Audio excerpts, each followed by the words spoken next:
Boa noite. Who was here last month for the Kanban conference? Anybody who was here at the Kanban conference? So, who knew we would be back again?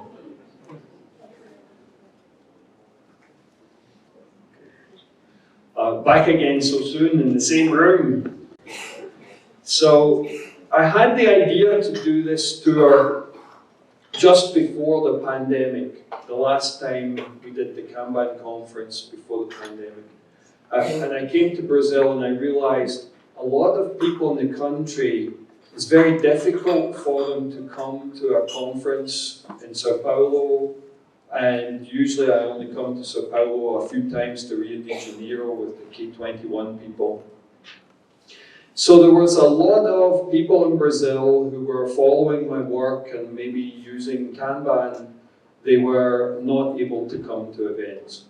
And many times people ask me, please come to my city. And it's very hard to justify making the trip. But I had the idea to do a book tour. Then of course we need a book in order to tour. And then the pandemic happened. So it's taken about 3 years, and when I came earlier on this year, I realized that maybe now we should do the tour because many people sent me messages saying, oh, I really wanted to be at the conference, but I can't come to Sao Paulo. So I sent a message to the people in my company in the Bilbao office, and I said, we're doing a book tour of Brazil, 2 weeks. We tour the whole country, and they thought I was crazy. And then I sent the message to some of the partners, Yoshima and the K21 people in Rio de Janeiro, and they thought I was crazy too. But a team of about 5 people in my office, plus quite a few folks are here tonight. Rodrigo and his team at Aspercom, the Knowledge 21 people, and Terceira, and Dubovsky, and a few others. And our partners around the country, Kanban trainers, they've made it happen. And the next thing no one thought of is, how do you take the books on the tour? You know, if a band tours, they have trucks full of all the stuff, all the equipment for the tour, and a whole support group of people who build the stage and put up all the amplifiers, and speakers and so on. So then I thought, okay, how do you actually tour Brazil? And I'm sure you all know, flying inside this country is not the most comfortable experience. So the solution was to rent a car. Right? The solution was to rent a nice big SUV, fill it up with books, and drive it around Brazil. And Luisa Janeri has volunteered to do that. She's the road crew bringing the books around Brazil. So we made it happen. And thank you so much for coming. When I had this idea, I thought maybe we get 100 people in Sao Paulo, 100 in Rio de Janeiro, and 30 or 40 in every other city. Altogether, 1,100 people signed up to come to this. Thank you. Okay, so the 3rd edition of Fit for Purpose, it's 5 years since we published it, and it gave me an excuse to have it translated into Portuguese. And the translation was done by a lady from Rio de Janeiro called Carla Bertrand. She can't be here tonight because she's in Paris. So lucky Carla. Carla will be able to attend the Rio de Janeiro night. And that's why we're starting in Sao Paulo and finishing in Rio de Janeiro, so that Carla can actually come. She comes back from Paris on the 1st of December. So Carla's not here tonight to get some of the credit for doing all the hard work. And then quite a few people were involved in reading the manuscript and the copy editing, making sure that the Brazilian translation is as good as it could be. Andressa, and there's a few other names inside to thank for that. So we have a third edition, there's some new stuff in it, and it's in Brazilian. What a great excuse to do the tour. So it all came together. And the other thing we've done today is we launched F4P.plus. F4P Plus, you'll all get an invitation to subscribe to this website. The PowerPoint from tonight is already available there as a PDF. And we've put the entire manuscript, the Portuguese edition, available here. Some of you may already be using our KMM Plus website, and at least for the foreseeable future, it's the same registration. If you have the registration for one, you can see both. It's like having Disney Plus and ESPN Plus in the same subscription. And a lot of the content is available for free.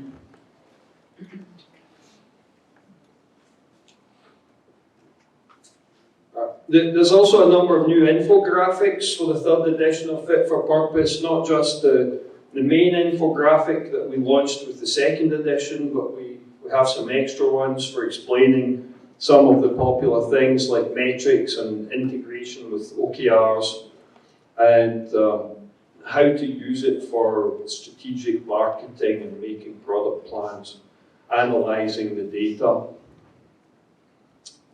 Okay, so some of you will be familiar with Fit for Purpose already, and some of you maybe not. So I thought I would do a little summary for those who are not so familiar. Why did this come up? Well, about 10 years ago now, people were coming to my training, and someone would stick their hand up and ask a question. This really simple and yet very profound question. Excuse me, but how can we know whether a change is going to be an improvement? And it sounds like a really easy question, right? It deserves a good answer, but it's actually not as simple as you think. How do you know whether a change is going to be an improvement? And there are times where you think you've made an improvement, but the customer just doesn't care. You've wasted your money and your time. So this question was coming up often enough that I started to discuss it among some people in our community, and we started to use language around evolutionary change and from evolutionary biology, the idea that you improve to the point where your solution is fit for the environment, that the customer is happy with it. And once you get there, you can stop changing for a while. And it turned out that that message worked a lot better with executives in Western companies. Because a lot of the lean people, they use language from Japan, they use the language of Kaizen, continuous improvement, and you keep improving. It's very Buddhist, and it's the pursuit of the seventh heaven, that you have to keep improving forever and ever and ever. And when you suggest that to an executive in a Western company, they just switch off. They think, oh, here's some consultant with some idealistic view of we can pursue the seventh heaven and live, in eternal peace. And it's never going to happen. This guy's crazy, and they switch off and they don't listen. But if you suggest that your customers are unhappy because your product is not good enough and you need to make it a bit better, and once the customers are happy, you can stop making it better and go over here and deal with a different problem. That sounds much more pragmatic. So Western executives responded to the idea that you improve until you're fit for purpose, and none of this Kaizen, pursuit of the seventh heaven, Buddhism stuff. It turns out people who grow up in Christian countries aren't Buddhists. Surprise, surprise. So this message worked better. So Alexei Zheglov and I said, we really need to write some of this down. We need like a little pamphlet, essential fit for purpose, so people can read it and understand. And Alexei said, okay, I come to your house for 1 week in the summer, 2017, August. And he came, and on the first day, we started to talk about it, and we realized we have no idea how to write a little book. So we started to continue to talk a bit more and explore the ideas and what had to be written down. And by the end of the second day, we realized it was going to be a 20-chapter book and probably about 80,000 words. By the end of the first week, we had 25,000 words. And I finished the book by the end of the month, the end of August 2017. So it was very fast. And the lesson we learned is it's really hard to write a thin book, and it's much easier to write a thick book. Much easier. It's the American author Mark Twain apologized for sending a friend a long letter because he didn't have enough time to make it shorter. It's the same problem at the book level scale. So we ended up with a big book, but I think it's a good book. I'm quite happy with it. Right, so there's some other things we care about apart from the answer to the question. We care about anticipating stuff rather than just randomly experimenting and discovering a failure and say, okay, that didn't work, let's try something else. Oh, that didn't work, let's try something else. You could do that forever and run out of money. Or you could be smarter about it and anticipate whether a change would be an improvement. And we want evolution that's guided by empathy and understanding and some scientific study of the world around us, not random mutation. And recognize that if you're pursuing business agility, being able to anticipate what people need is even faster than reacting to their feedback. Anticipatory businesses are inherently more mature and have better business agility than reactionary businesses. So reacting is good, learning is good, changing stuff because you made a mistake is good. But anticipating things and getting it right first time is even better. So as years have gone by, evolutionary biology has been inspiring us more and more. And we like evolutionary biology because, you know what? It's tried and tested, and we know it works. Evolutionary processes work. We wouldn't be here otherwise. So the concept of adapting evolutionary theory to the business environment has a high probability of being successful and robust. So we use a lot of evolutionary ideas. Right. This is, it turns out Charles Darwin never said this. It was someone else who was paraphrasing Darwin's book. It's not the strongest of the species that survive, nor the most intelligent, but the one that's most adaptable to change. So if you want your business to survive, you need to wire it with the DNA so that it can adapt and change and do that rapidly as the environment around changes. The fittest, most adapted to the environment survive and thrive. Well, we call that profitability. Surviving and thriving is making profits. The idea of fitness, how well adapted something is to its environment. Now, I'm spending a few slides on this because I know that the term fit for purpose does not translate into Portuguese. It doesn't translate into Spanish. In fact, it doesn't translate into most of the major languages in the world. It seems to be a concept that's just very unique to English.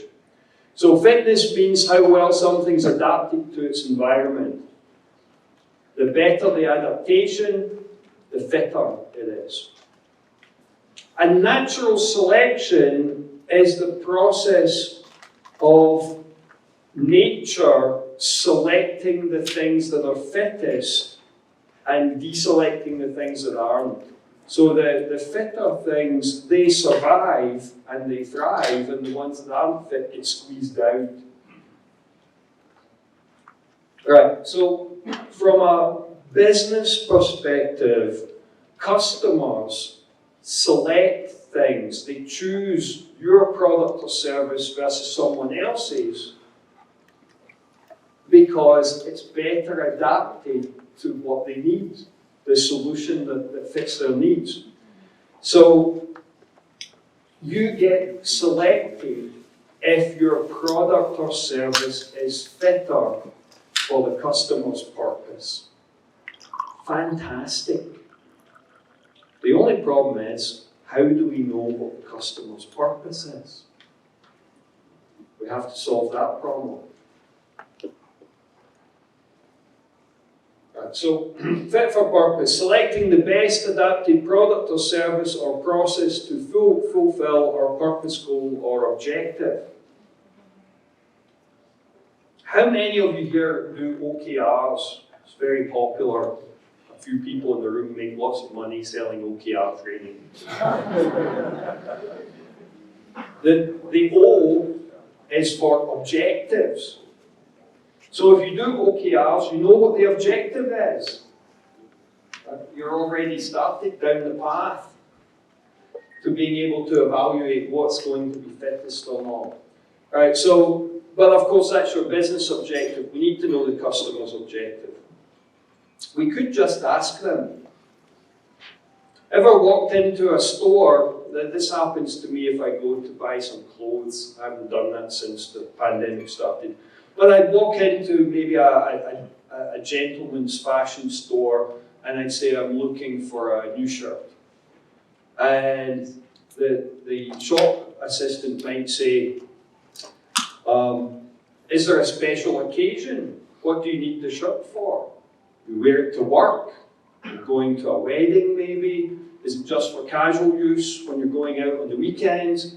Because if they understand how I'm going to wear the shirt, they know which shirts to show me in the shop. They ask my purpose. And that helps them tune the solutions they're going to offer me. That's not an accident. Retail chains train their staff to ask those questions.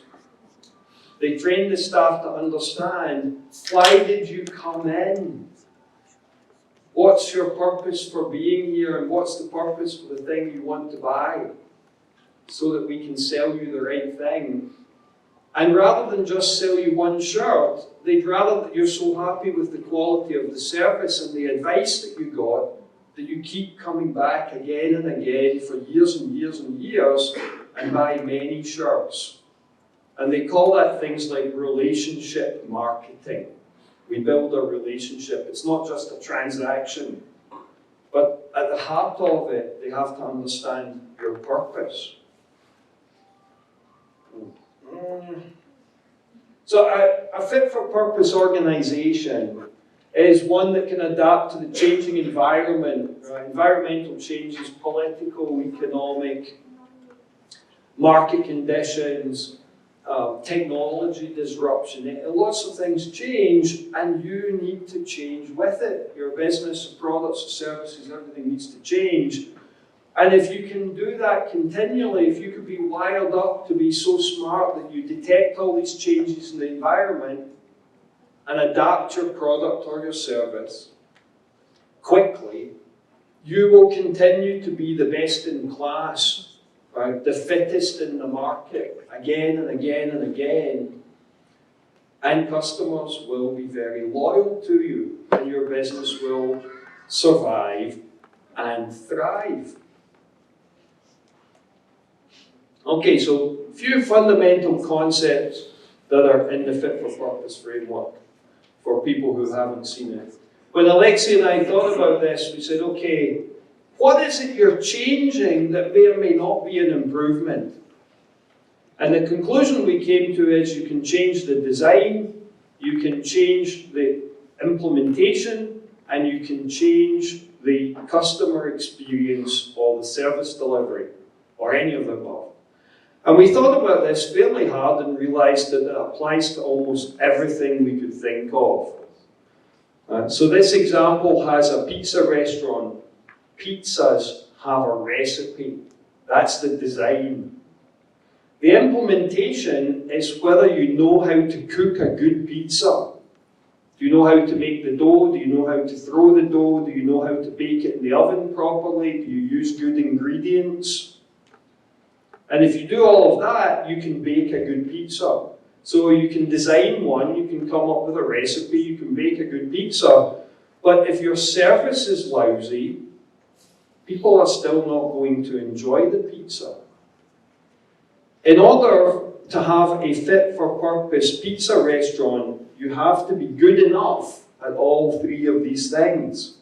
The right recipes, cooked properly, with good customer service. And that are the criteria for a successful, robust, sustainable business. If you get one of these things wrong, customers will not like you very much. Now, if they're stuck, if you're a monopoly supplier, then they don't have a choice. The choice is take it or leave it. So we all know that airlines are unfit for purpose. That fundamentally the service delivery and the customer experience is pretty lousy. But we really don't have a choice. So we just put up with it. Now, imagine that you run a business that likes to disrupt existing markets. There's a very famous British guy who made himself incredibly rich from doing that. His name is Richard Branson. The company's Virgin. Virgin's business strategy is to enter businesses that already exist, where all of the incumbent players are doing it badly. And they're a very simple strategy. They did this recently when they opened Virgin Hotels, new chain of hotels, Virgin Hotels. Richard went on social media and he basically said, do you travel for business?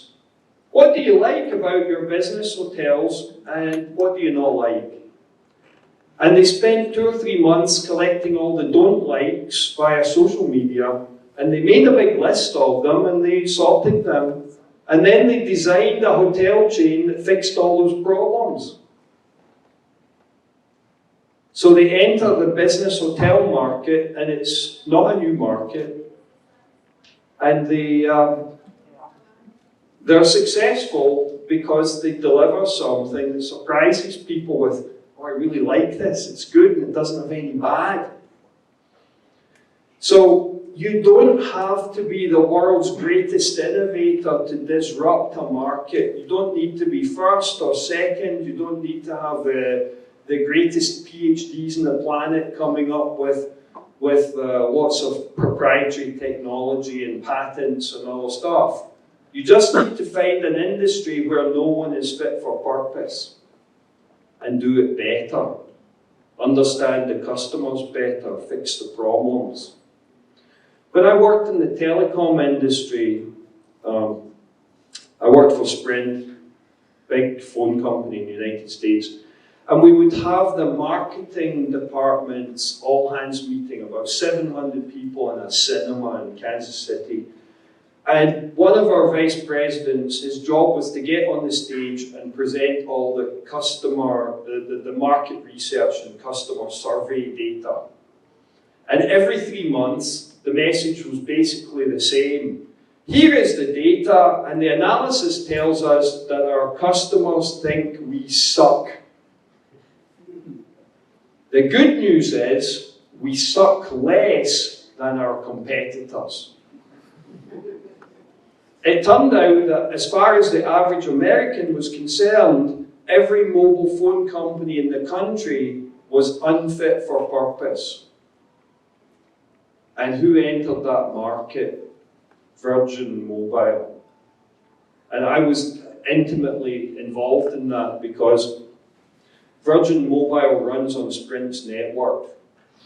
And my own team, we were involved in some detail in that contract. So when Virgin first approached Sprint, and there was an outline agreement that involved all sorts of things like how data services would be provided, that part of the contract landed on my desk a year maybe before Virgin were going to enter the market. So Virgin had done their research and they knew why people were unhappy. And they decided to target teenagers. First of all, they thought it's a market the other groups are not paying attention to, which we weren't, because teenagers don't have any money. They have to ask their parents for the money.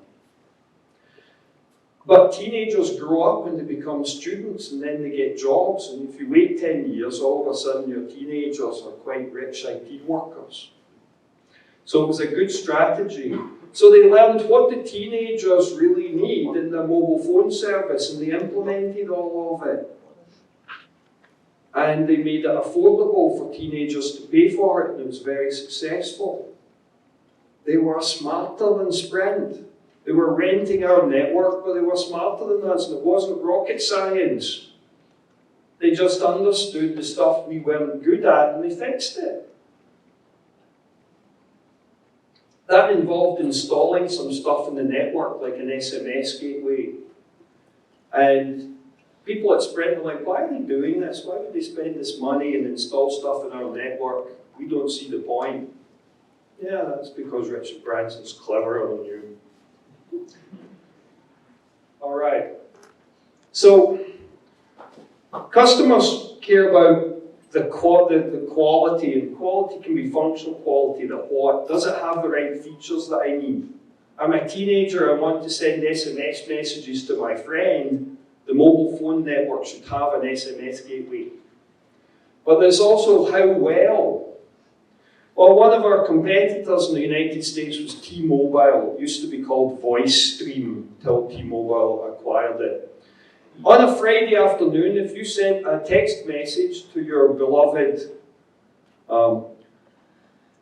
girlfriend, boyfriend, fiance, husband, wife, there was a pretty good chance that text message didn't arrive for 4 to 6 hours because T-Mobile's SMS gateway was too small. Couldn't deal with peak traffic on Friday afternoon. But you saved $10 a month on your mobile phone plan. Ruined your marriage and you got divorced, but you saved $10 a month. Fantastic. It's not difficult to fix these problems if you understand it. And then we looked at a lot about metrics companies use drive improvements. And if you have the wrong metrics, you improve the wrong stuff. So we thought about that, and we realized that metrics fall into 4 categories. They're either fitness criteria, things customers care about. If you're getting married and you're ordering the wedding cake, do you care how long it takes for the bakery to make the cake and deliver it? Yes, you do. Why? Because you need to know when do we order the wedding cake to guarantee it gets delivered on or before the day of the wedding. The wedding cake arriving 1 day late is not an acceptable outcome. Right, so we need to understand things. So the delivery time, the lead time, we call it lead time because you need to know how far to lead in advance. If the lead time is 6 weeks, and this is 6 weeks earlier, I order my wedding cake and the bakery bakes the cake, and the wedding cake arrives before the wedding. Lead time is a customer fitness criteria. If you cannot hit the customer's expectations on lead time, you will go out of business. Then there are health indicators. When I lived in Asia, people taught me that in Chinese restaurants, they're designed to be noisy because the owner's in the back. And if it's quiet in the front, it means no one's in the restaurant. And if no one's in the restaurant, it's not making any money. So a noisy restaurant correlated with we are making money. At least customers are coming in and buying stuff and eating it. But it's really only a health indicator, because you could be making transactions and you could be losing money on every one. But at least you've got customers. Better than none. So health indicators for human beings: heart rate, weight, blood pressure. Now, with heart rate, lower is better. If you're fit, your heart should beat slower. Right? If you're not so fit, it'll be faster. So lowering your heart rate is better, right? Low heart rate, fantastic. What about 0? So health indicators, they have a band, they have a range which are acceptable, and then you go out of range and actually it's a bad thing. And then we have improvement drivers. These are things that that motivate you to improve. And then the last category are vanity metrics. They're things you might be capable of measuring, and they might even make you feel good, but you know what? They're not actionable and nobody cares about them. And they're usually addictive, like more of it is better. And so they don't have an upper limit, like your heart rate, or in that case, a lower heart rate. So we realized all metrics can be classified into these 4 categories, and that becomes really useful. The framework explains how to do that. And then we put it all on an infographic for the 2nd edition to help people get their mind around all these concepts. And in the upper left-hand side, this is the customer perspective and things customers care about, and then down on the bottom right-hand side, these are things the business tends to care about in order to be able to fulfill what the customer cares about. So this stuff is on the website and it's all clickable.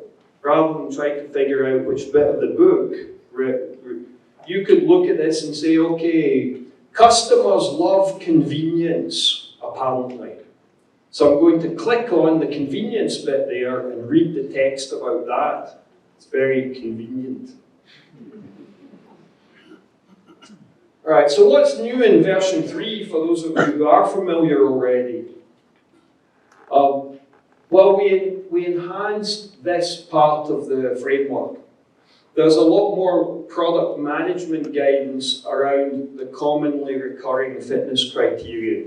It turns out that lead time is really important for almost everything, not just wedding cakes.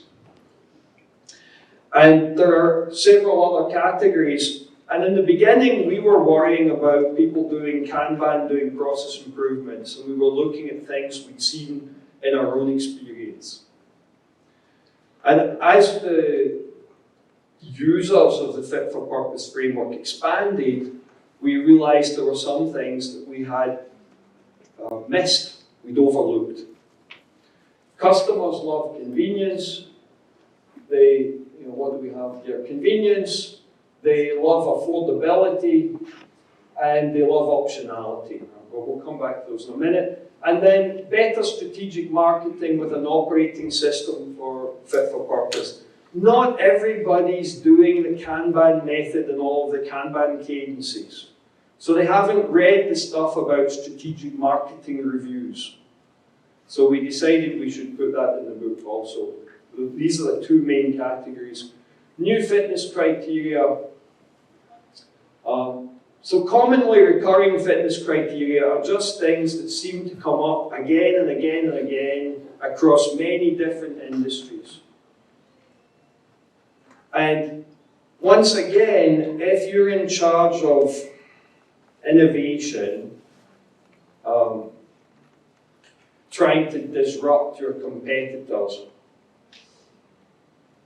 There's a lot of literature out there that says things like,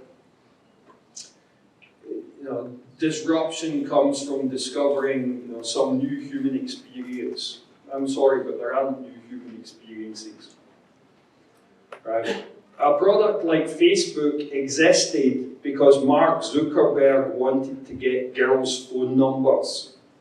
Right? He was at college and he saw pretty girls maybe on the stairs and he would like to know, does this girl have a boyfriend or not? And if she doesn't, would she like my phone number? Now, the old way of doing that is that maybe you had some friend who had another friend who knew a girl who knew the girl that you might be interested in, and you passed the message through the human network. Then the message came back to say, she doesn't have a boyfriend, but she's not really into you. And all Mark Zuckerberg did was automate that with a website. It's not a new human experience. It's just the same old human experience, but it's more convenient. Right, so it turns out that to figure out how to disrupt the market, how to be more innovative, sometimes you just need to look down this list and say, can we make it more convenient? Can we make it more affordable? Can we deliver it faster or more predictably? Can we make it in a way where you can reconfigure it later, perhaps as you're growing or your needs change? And those things will disrupt the market. You didn't have to dream up some new human experience and invent something that never existed before. You just find something that people are already doing and you do it a little bit better. You figure out a way to do it a little bit better, to make it faster, more predictable, more convenient, more affordable, to deliver it with higher quality so that it lasts longer, for example. And those things are on the list.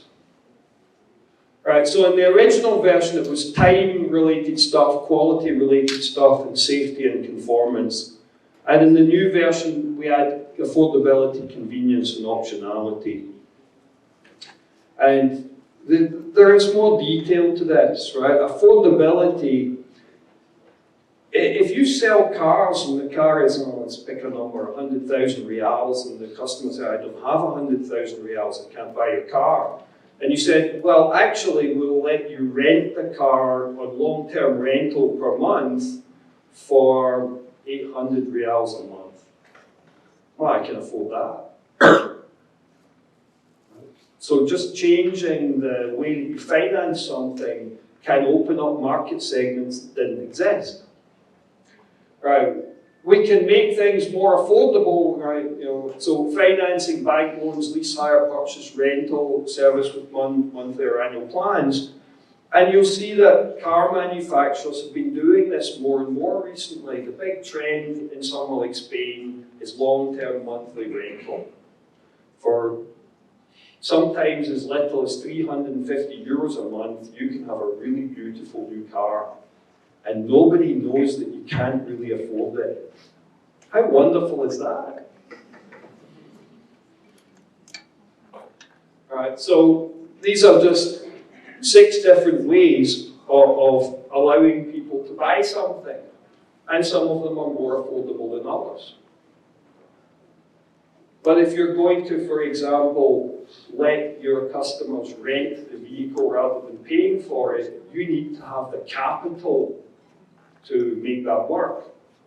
Right? You need to be a rich business with lots of money because you're holding the inventory, not selling it to your customer. So not every idea is going to be implementable, but this stuff's not rocket science.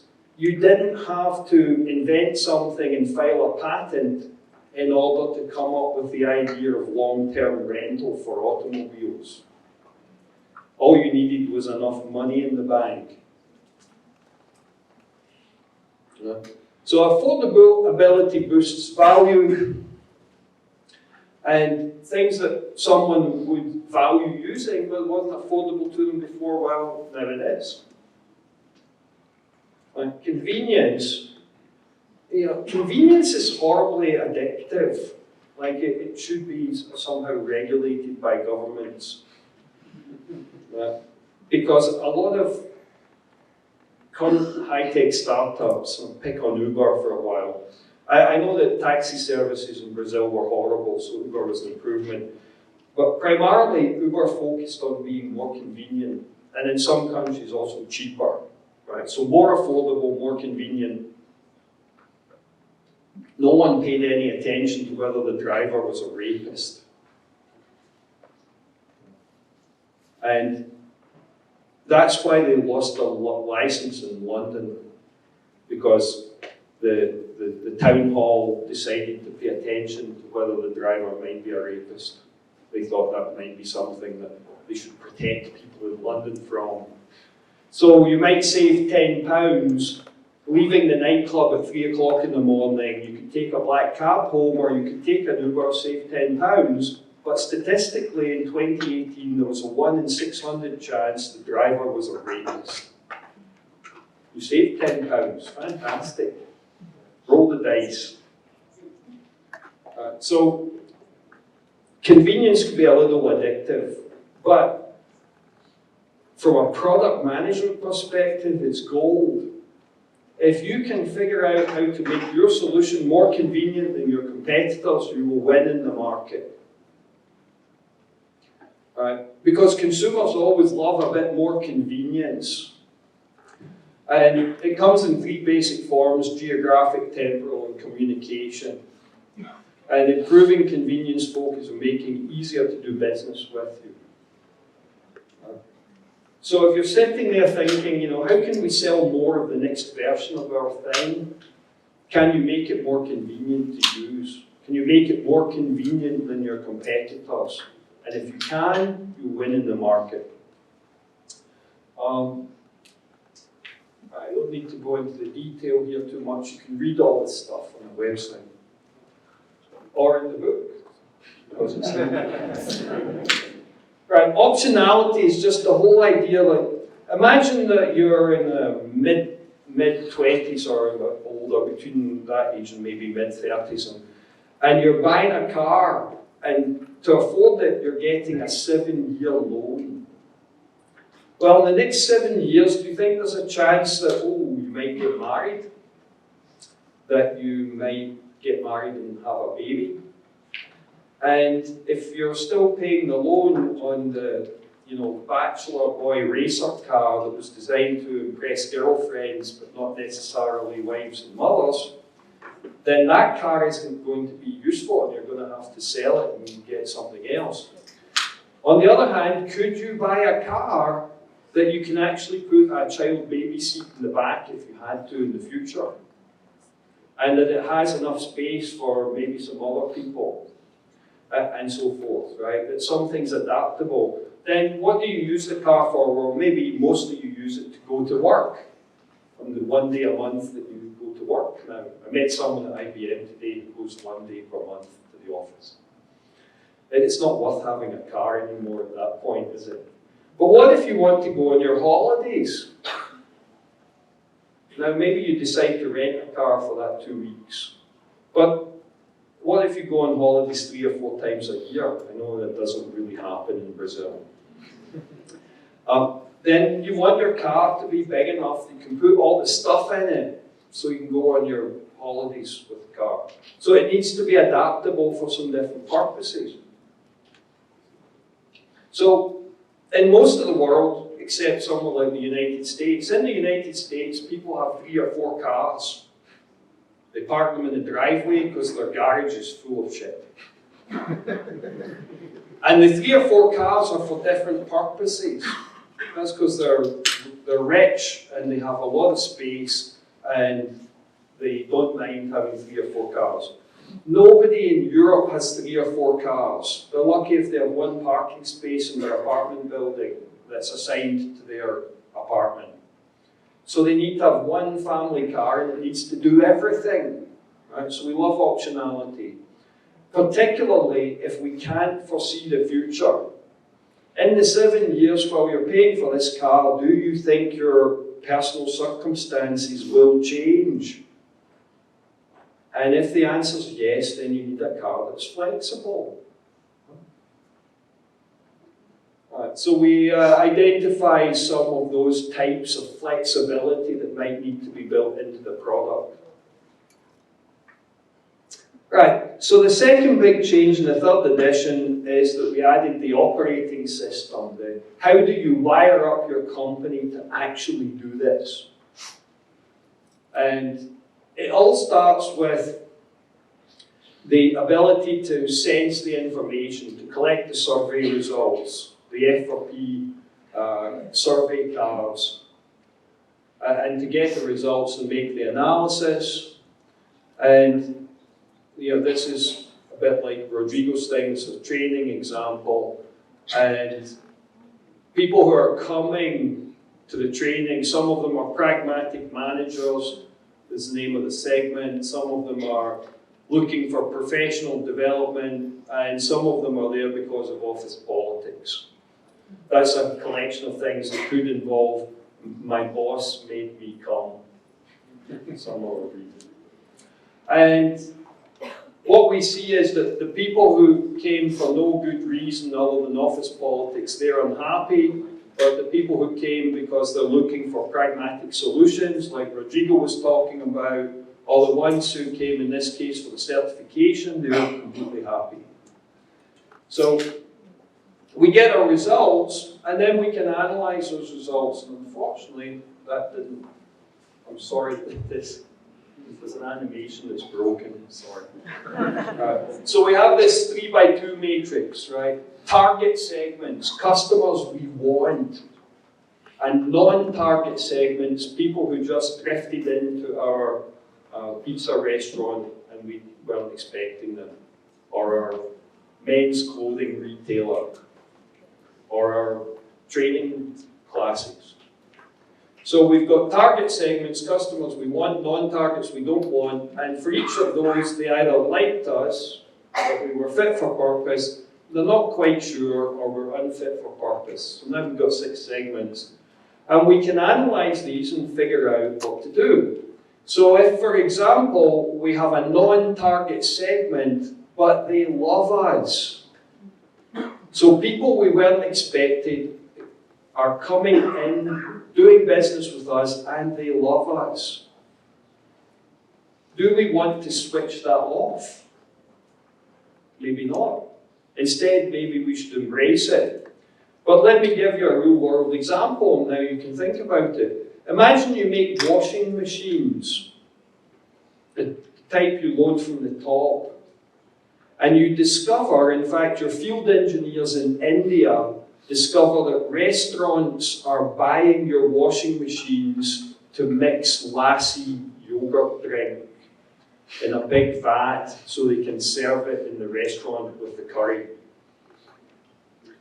Do you want to be in the lassi yogurt stirrer business? Maybe. That's a valid question, right? Maybe not. So you either decide that you're going to embrace this segment or not. And that's a strategic marketing decision. Too much text. Right. All these slides are on the website. Okay, so you get the data, and then you need to be able to do something about it. And to do that, we need feedback loops. Now, I find that in the Agile community, people use the word feedback all the time. And I read Reed Hastings' book about Netflix, and he uses the word feedback all the time. And feedback is something like, Rodrigo, I think you talk about ponies far too much. Thank you. Where a feedback loop is something like your central heating or your air conditioning, right? That it has a control, and you set the temperature that you want in your house, and then the HVAC system takes care of it. It either cools the place down or heats the place up. That's a feedback loop working. So we do that using metrics. And if you want your organization to tune to what the customer needs, then you need to use the fitness criteria as the thermostat. So if you want your room to be a nice 21 degrees Celsius, you turn the thermostat to 21. If you'd like to be able to order the wedding cake 6 weeks in advance, you turn the lead time knob to 6 weeks.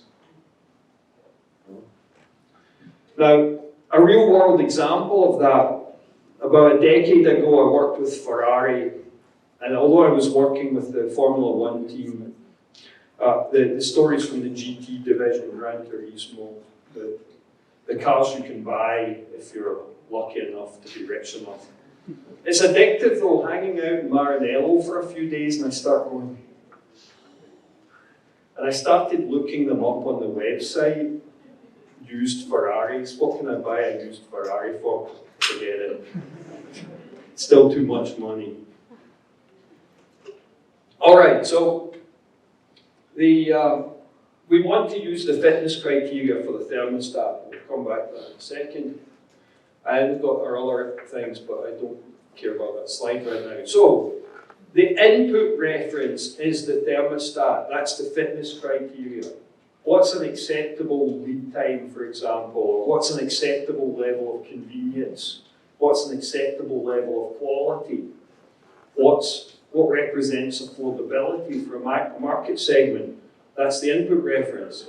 And then we do our product development or service delivery and we sell it to some consumers.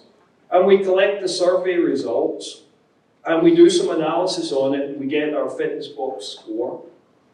And we compare with whether we're hitting the target or not. And if not, we have to do some adjustment. We have to redevelop the product. It has to keep evolving. So this is a feedback loop. And we need to be able to do the front half of it, which is make the changes, the evolution of our product or service, and the back half, which is collect the feedback from the market and decide whether we're fit for purpose or not. And if we're not, we keep making changes, and this goes around until it should stabilize at some level where the customers are happy. Now, that's not enough. Turns out we need 2 loops.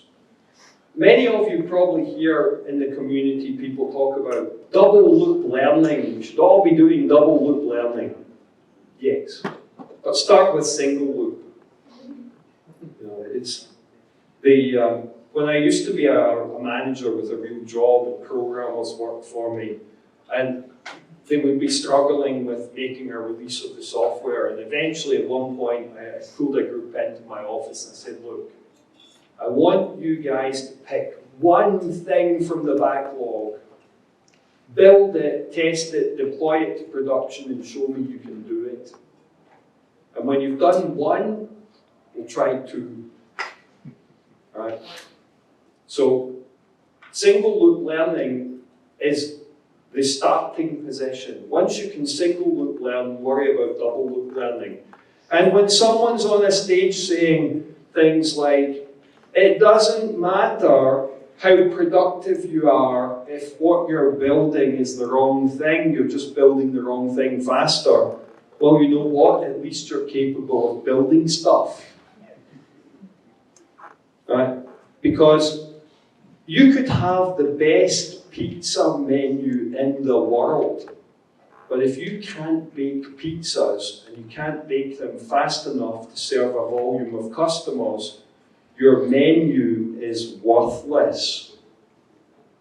Right? The second loop learning on, do we have the right menu that appeals to people in our city, because they're more sophisticated than they used to be. They're all professional IT workers with fancy aspirations of sun-dried tomato and artichoke on the pizza. Plain cheese pizza is no good for this market anymore. Well, that might be true, but if you can't bake pizza, learn to bake the pizza first. Single loop learning before you double loop. but we need the double loop. Right, so we can figure out a fitness criteria and we can evolve to hit that fitness criteria. But what if the criteria change? So we need to have a second loop that's going to tell us that stuff. Now, over here, the thermostat at the second level is our strategic marketing objectives. And we then do some product management or service design, which we think is going to meet the criteria. Right? So we're sending in here, say, product requirements, which we're going to develop. And we've got some fitness criteria coming through here. The fitness criteria are telling us what we think the customer wants. And we've hopefully designed the features in the product to deliver what the customer wants. But we might not manage to do it so well. So we come in here with what we think the customer wants, and we go around there and we try and improve it, and actually we're not getting the results we hoped for, because it turns out that the customers don't like us enough, right? That 3x2 matrix, we call it the A to Z matrix. So the box score comes down here, the A to Z matrix goes in our strategic marketing review. And we can learn from that whether we're serving the market segments we want adequately or not. And then we can ask hard questions like, do we think we're capable of improving? And if we're not, we should get out of that business. So that's the second loop. Now, those of you who do OKRs, there's the O, and the key result is the fitness criteria. The integration is not that, integrating the two things is not that difficult. Now, these are examples from my own company, or this one is an example from how we use the double loop of fit for purpose in our own training business. And you can read the whole story in the book. And then this is the generic version of it, right? So what needs to be implemented are these things. The ability to collect the feedback, the service delivery review, to review the feedback at the inner loop level, and the marketing strategy review to do it at the second loop level. And that's what's new. It's about 10,000 new words in the book, the third edition. And some nice new graphics. I've no idea what the time is, but so we have to wrap it up. Yep. Thank you all so much for coming. I'm going to hang out a while because I'm just living upstairs. So if you didn't get your book signed or you want to talk to me, find me outside. Thank you very much.